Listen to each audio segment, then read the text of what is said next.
Hello everyone, welcome to Students Point. This is 25th of June and today we have to see 10 very important questions along with some additional facts at the end. So be attentive and be focused till the end. And if you wish to get PDF of all these videos, you can join me on Telegram by writing the channel's name like this. Thereon you will receive all the PDFs. You will recognize the channel there with this logo. And if you are finding my videos useful, don't forget to like the video and share the video with your friends and loved ones. Also don't forget to subscribe to this channel and press the bell icon so that you never miss any opportunity to learn and grow every day with the notification of all the latest updates from this channel. Let's begin now. But first you have to answer one question in the comment section. The question is, what is the IUCN status of hyacinth macaw? These are the options. Read the options carefully, then answer it in the comment section. Let's begin now on the first question. Which organization has received a patent for its liquid cooling and heating garment, which in short is called as LCHG? So ISRO has got this patent for liquid cooling and heating garment. This garment is a special garment made up of biocompatible fabrics, and it is based on system for circulating temperature controlling fluid into and out of the garments. This garment would provide a comfortable temperature to astronauts wearing it in space. It has military applications, usefulness in firefighting and other extreme areas as well. The next question now. The recently held Russia-India-China, in short called as RIC meeting, RIC meeting recently was conducted on 23rd of June to mark the 75th years of victory over the Axis power. So here C is the right answer. And Russia-India-China meeting, it was a foreign ministerial level meeting, and this trilateral virtual meeting was hosted by Russian Foreign Minister Sergei Lavrov. I repeat the name, Sergei Lavrov hosted this meeting, and during this meet, Russian Foreign Minister had expressed Russia's strong support for inclusion of India as a permanent member into United Nations Security Council. See, question related to United Nations Security Council is going to be very important this year as well as for next year, because India has been elected in this UNSC as non-permanent member.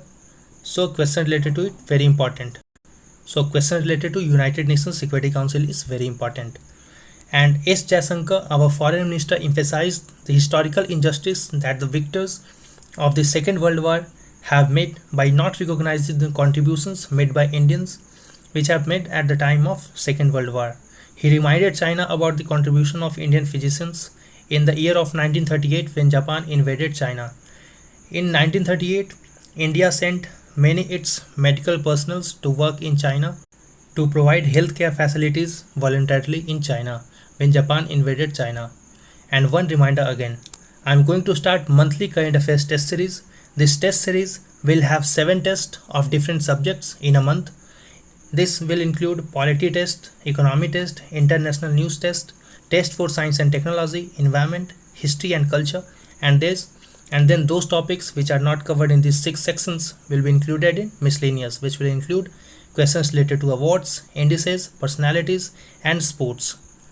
So this test series is going to play a very major role in your selections as the significance of current affairs has been increasing, and the test series will help you to remove all the weaknesses, understand you the trends of examinations, how they are getting used to ask questions and the nature of questions they ask. So this test series will help you to get used to those questions so that you don't confront any unusual questions in the examinations and you feel comfortable in tackling even the toughest questions in examinations. So test series is very important for your preparation. And there are 3 subscription plans for this monthly test series. The first one is for 1 month, which will cost only 79 rupees for a month, that too for 7 tests. And then we have a plan for 3 months, which will cost rupees 219 only. This will include 7 into 3 tests, that is 21 tests in 3 months for 219 rupees. While for 6 month subscription, you will have to pay only 439. It will include 7 into 6 tests, 7 tests in each month, which will end up at 42 tests.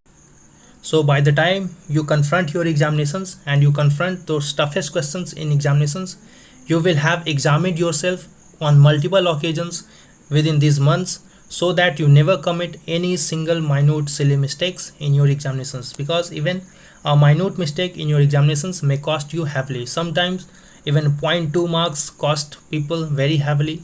So don't take test series lightly.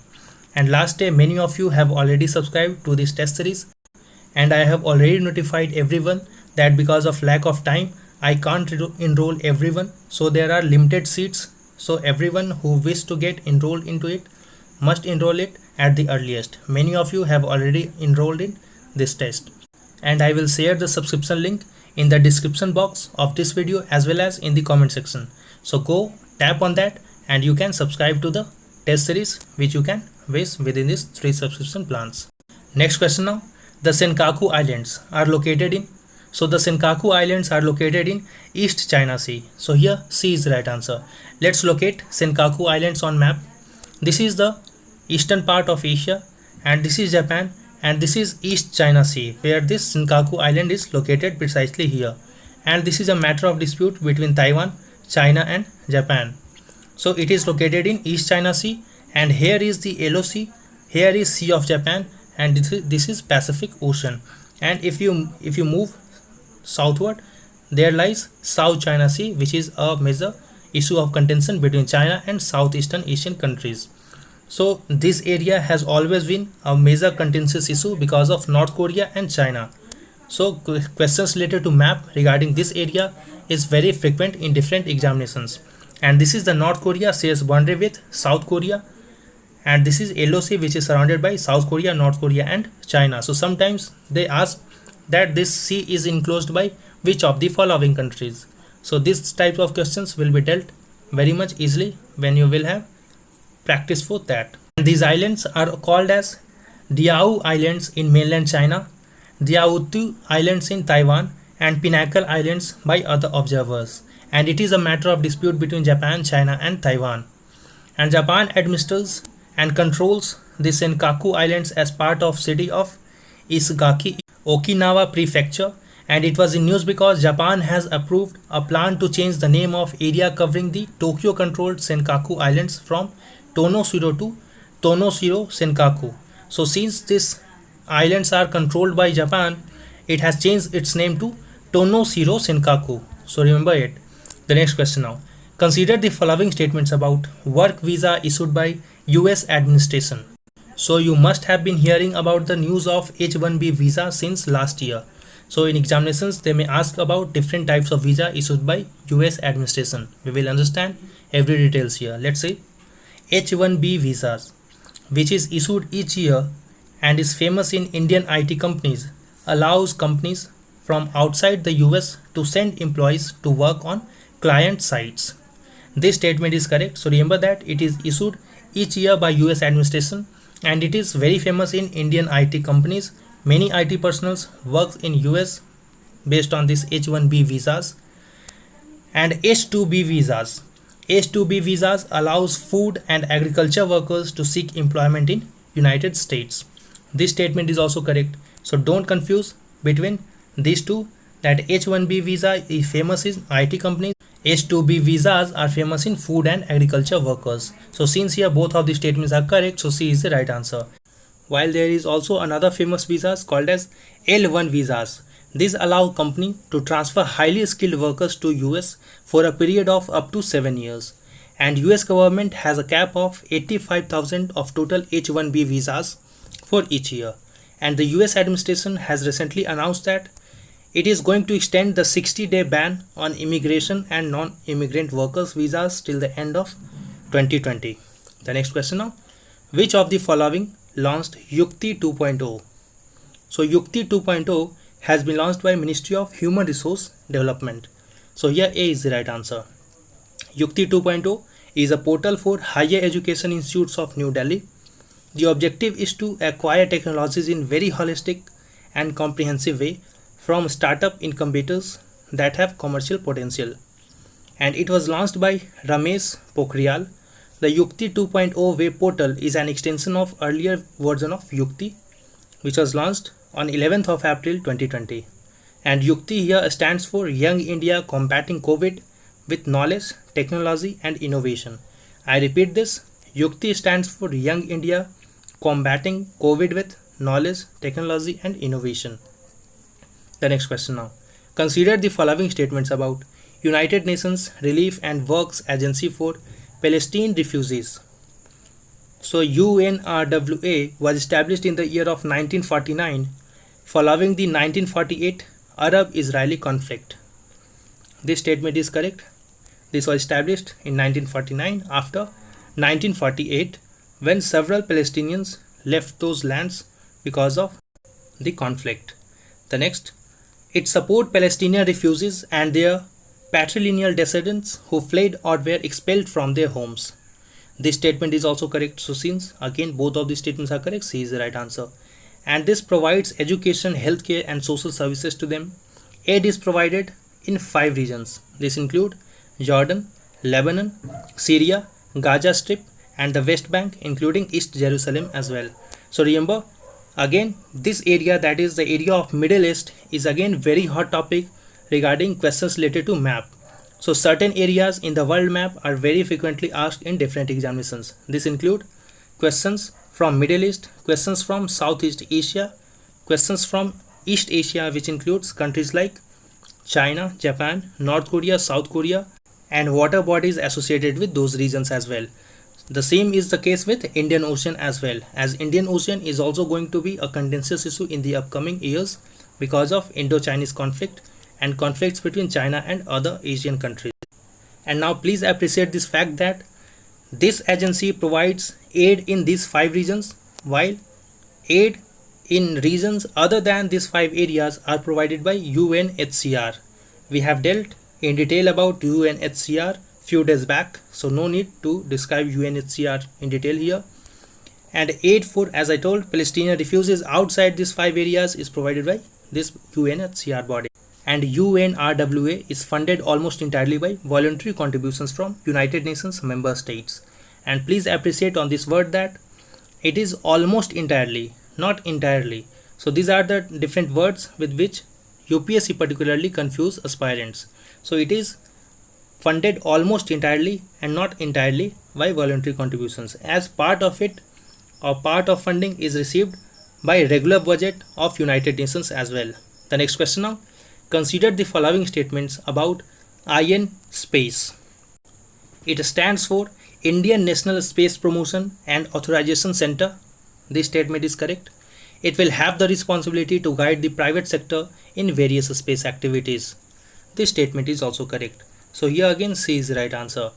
And the cabinet has recently approved the setup of this National Space Promotion and Authorization Center, and this will help to promote the private entities into the space activities.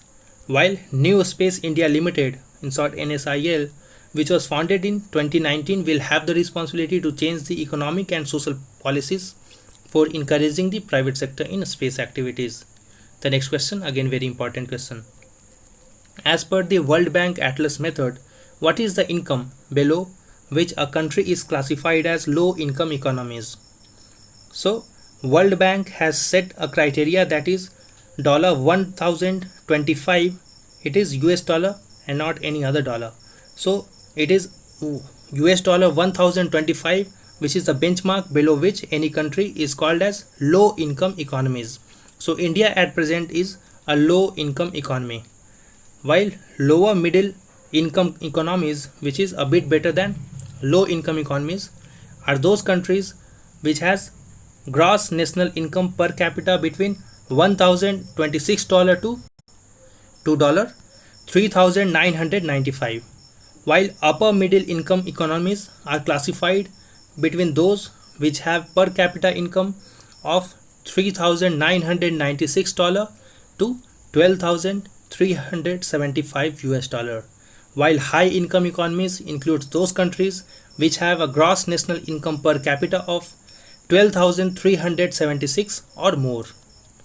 So it was in news because Niti Aayog Vice Chairman Rajiv Kumar said that India will transform into a middle income country. And if you have not liked the video yet, do like the video and share the video with your friends and loved ones. The next question now. Asadi Bees or Asadi Breeze is new year of which part of state? So Asadi Bees is a new year of Gujarat. It is being observed as New Year in Kutch region of Gujarat, and it is celebration of rains. In this festival, Asadi Bij, farmers check the moisture of atmosphere to help predict which crop would do best in the coming monsoon. The next and last question, after which we will see some additional facts. Consider the following statements about Government e-Marketplace, in short called as GEM. It is a one-stop national public procurement portal to facilitate online procurement of goods and services required by various central and state government departments, public sector undertakings, and other agencies. This statement is correct. It is just a portal. Through this portal, all the government and state government departments can procure goods and services from our Indian companies. It operates under Ministry of Commerce and Industry. This statement is also correct. So here both of the statements are correct again. So C is the right answer. It was launched in the year of 2016 to bring transparency and efficiency in the government buying process, and Government e-Marketplace has made it mandatory for sellers to enter the country of origin while registering all new products on GEM. So this is to be seen in context of boycotting Chinese goods and going for Atmanirbhar Bharat. Now let's see some facts which are in news. Nikhil Rathi, who was the Chief Executive of London Stock Exchange, has been appointed as the new Chief Executive of Financial Conduct Authority. This Financial Conduct Authority is the conduct regulator for the UK's financial markets, over 59,000 financial services firms. The next point now, Patanjali Ayurveda Limited has launched Coronil and Swasari. This Coronil and Swasari medicine are claimed to be the first Ayurvedic medicine to cure COVID-19 by Patanjali Ayurvedic Limited Company. However, these two medicines are now under the scrutiny of Indian government, and FIR has been launched on Patanjali that whether it has got the approval of these two medicines with right procedures or not. So let's see what happens in future. So don't forget to like and share the video, subscribe and press the bell icon. Wait for the upcoming video. Until then, stay at your home, stay safe, and thanks a lot.